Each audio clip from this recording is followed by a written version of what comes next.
There is no anger in the world. There is anger in people's minds, individual minds.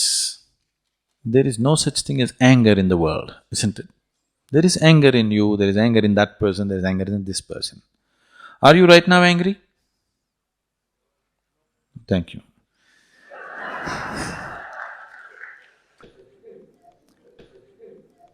Right now you are not angry, that means there is no anger in this hall right now, isn't it? But you can get angry. You can get angry. Right now there is no anger in this hall, but you can get angry. So this is one thing that we have to see. Anger is not there. What we call as life energy, what is life? You can make this into anger, you can make this into love, you can make this into compassion, you can make it into frustration, you can make it into depression, you can make it whatever you want. The choice is yours. If you had retained the choice, if the choice was really with you, definitely you would have chosen the most pleasant thing, isn't it? Whatever is the most pleasant thing. Generally people are talking about love, joy, blissfulness, because people understand this as the most pleasant things in their life. If you had a choice about what to make yourself of right now in this moment, would you choose pleasantness or unpleasantness? Pleasantness, there's no question about that, isn't it? If I ask you, do you want to live in pleasant atmospheres or unpleasant atmospheres? Pleasantness. Do you want to be pleasant in your mind or unpleasant in your mind? Pleasantness. Do you want to be pleasant in your body, unpleasantness in your body? Pleasantness. All you're seeking is just this, please see. You may believe that you're seeking money, property, God, whatever. All that you're seeking is just this.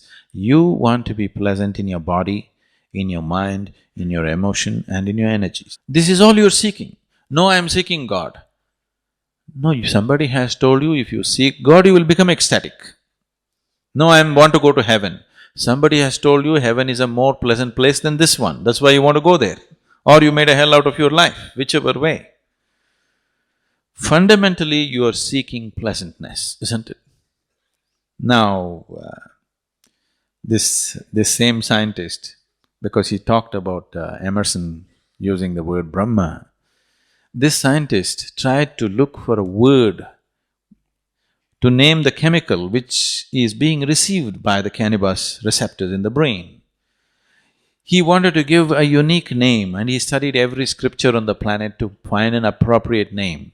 And the most beautiful thing is, no scripture on the planet, except from India, ever talks about bliss and ecstasy. Everybody talks about salvation, everybody talks about your sins being washed away, at the most peace. Nobody talks about blissfulness and ecstasy.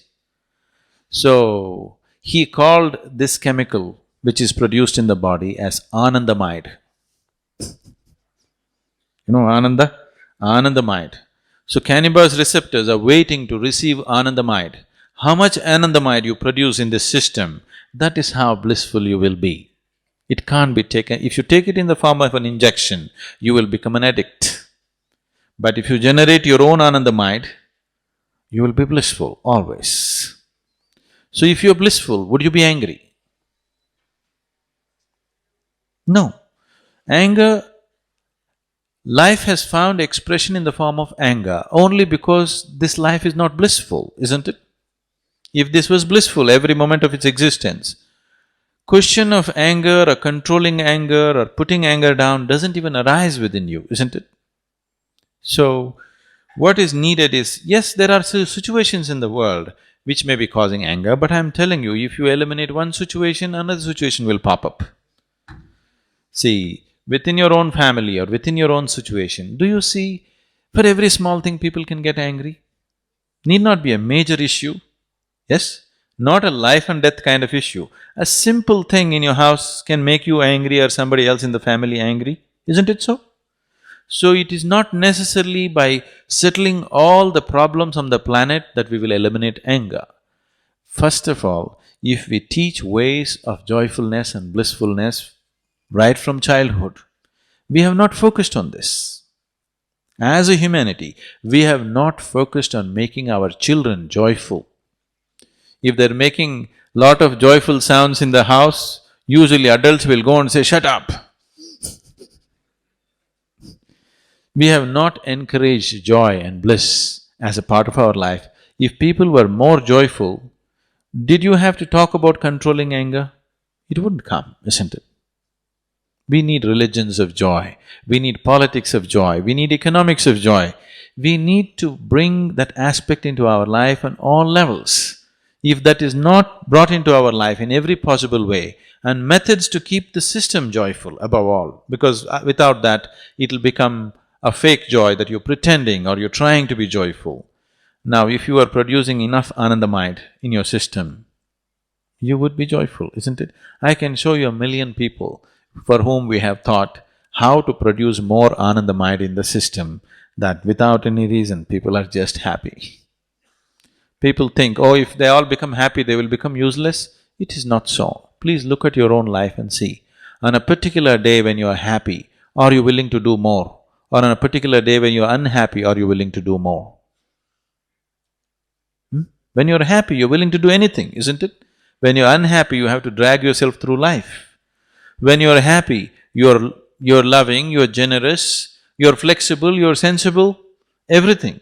When you're unhappy, you can be real mean and nasty, isn't it? If you meet any human being when he is joyful, he is a wonderful human being. If you meet the same human being when he's unhappy, he can be a very nasty human being. This is so with every human being, isn't it?